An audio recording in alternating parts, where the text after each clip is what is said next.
Good morning, students.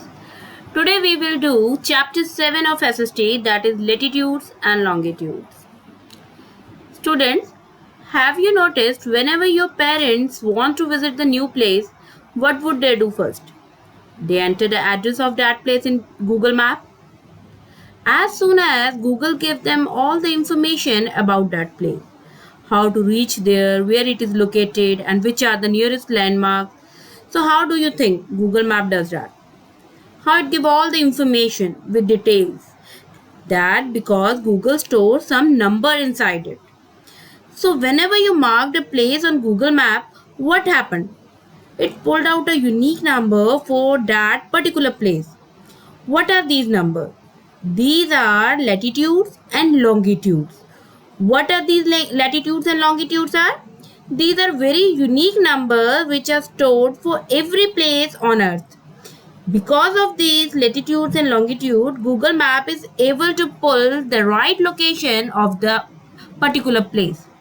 So before we understand the concept of latitudes and longitude, we learn about Earth.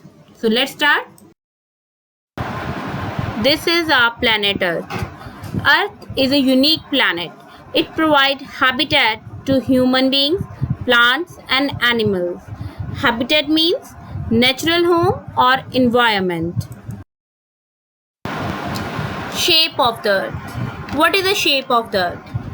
Explorers and astronauts have confirmed that the Earth is spherical in shape, as you can see from the image also. It is slightly flat at the poles and bulges at the equator. Bulges means ubri hui. Equator, you can see the equator is written, which divides the Earth.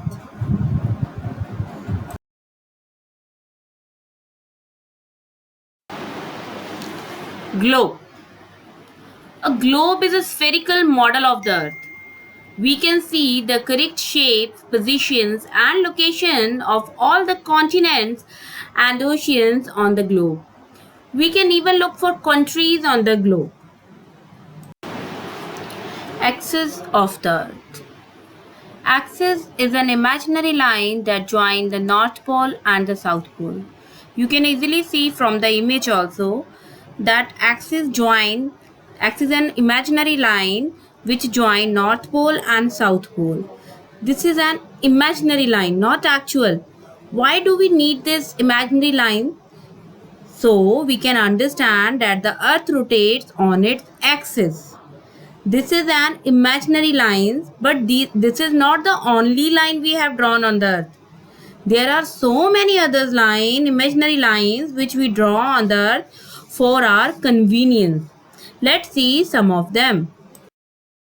The two main lines are equator and the prime meridian. First, look at the first image, equator. Have you seen the equator written over there in the middle of the Earth? The equator divides the Earth into two equal halves horizontally.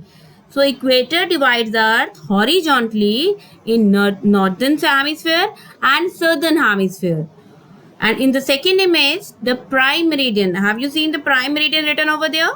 The prime meridian divides the Earth into two equal halves vertically. That is western hemisphere and eastern hemisphere.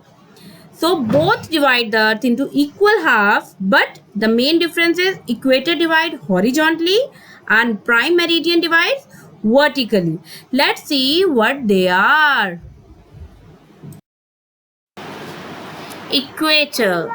As you can see from the image also on the globe. This is a globe. On the globe, the Earth is divided into two equal halves called hemispheres. So the portions are above the equator and below the equator. These both are hemispheres. These are divided by a line called the equator. The upper hemisphere is called the northern hemisphere, while the lower hemisphere is called the southern hemisphere. They are both equal halves. Now, apart from these two lines, there are some more lines which have been drawn on the entire Earth. Lines that are drawn parallel to the equator are called lines of latitude. As as they are all parallel to the equator, they are also called parallel. So by taking equator as the base, some lines are drawn there.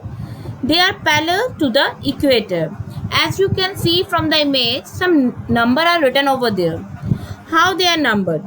They are numbered with equator as 0, and then as you move toward the pole, these numbers have been increasing. Likewise, when you move towards the north pole, the number will come like that: 0, 30 degree, 60 degree, 90 degree in northern hemisphere. And these numbers mentioned as positive degrees.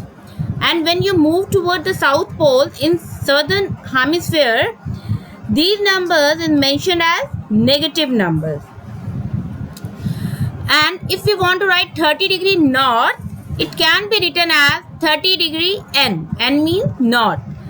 And if we want to write 30 degree minus 30 degree south, it can be written as 30 degree S. S means south. Now, some more important lines of latitudes or parallel.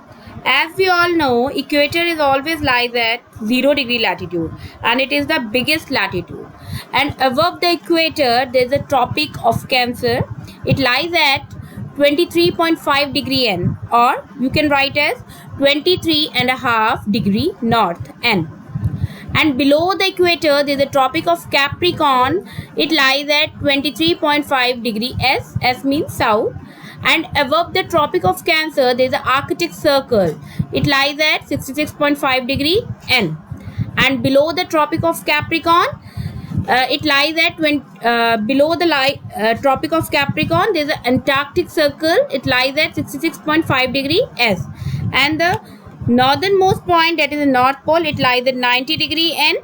And the southernmost point, that is South Pole, it lies at 90 degree S. S means south. Next is prime meridian. As I told you earlier, the prime meridian divides Earth into two equal halves, but vertically, in the eastern hemisphere and the western hemisphere. On the right hand side, eastern hemisphere is written over there, you can see from the image. And on the left side, western hemisphere is written over there. And the northernmost point is North Pole, and the southernmost point is South Pole. Another important line is the line of longitude. Taking prime meridian as base at 0 degree, we have drawn a number of lines on the Earth. They all start with the North Pole to the South Pole. So all these lines are called lines of longitude. Their total number is 360. They are also numbered as similar to latitudes, but they start from the prime meridian. Prime meridian is at 0 degree. You can see from the image also. When we move toward the eastern hemisphere, they are numbered as 0 degree, 30 degree, 60 and so on. These degrees are mentioned as positive number. But when we move towards the western hemisphere, on the left hand side, the numbers will come like minus 30, minus 60, minus 90 and so on. These degrees are mentioned as negative numbers. One more thing is written over there, that is Greenwich. Greenwich is the name of a place in the UK near London, which situated on the prime meridian. As you can see from the image also, the Greenwich is situated on the prime meridian, the line of prime meridian. And one more thing, if we want to write 60 degree west, it can be written as 60 degree W. And if we want to write 60 degree east, it can be written as 60 degree E. E means east. And as all these lines had drawn with prime meridian as the base, so these are also called meridians. Now, the grid. Grid means jal. These longitudes and latitudes together make up a grid which cover the entire Earth's surface.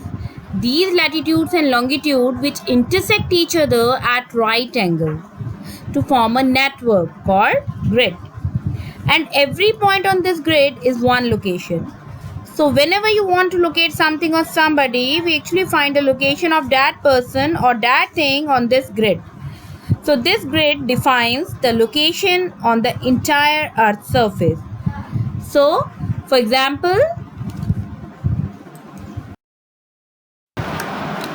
if we want to find out Delhi, and the latitude of Delhi is 28 degree N means north, and the longitude is about 77 degree E means east. So Delhi will be at the point where the parallel of 28 degree N and the meridian of 77 degree E intersect. At that point, we can locate Delhi. You can see from the image also, I have pointed out Delhi with the yellow point. So it is the approximate place of Delhi. This method is very useful and helps to locate any place in the world on the globe. Try to find out India with latitude 21 degree N and longitude 79 degree E. Try to find it. Thanks, students.